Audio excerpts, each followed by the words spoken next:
شرف قربان هنرمندی که دیرباز مخلصان پزمانش کردیدند.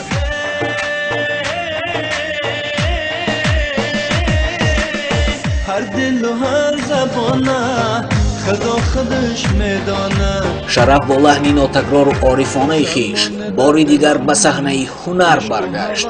در این شب و روز او آمادگی همه‌جانبه به کنسرتی نوش میگیرد.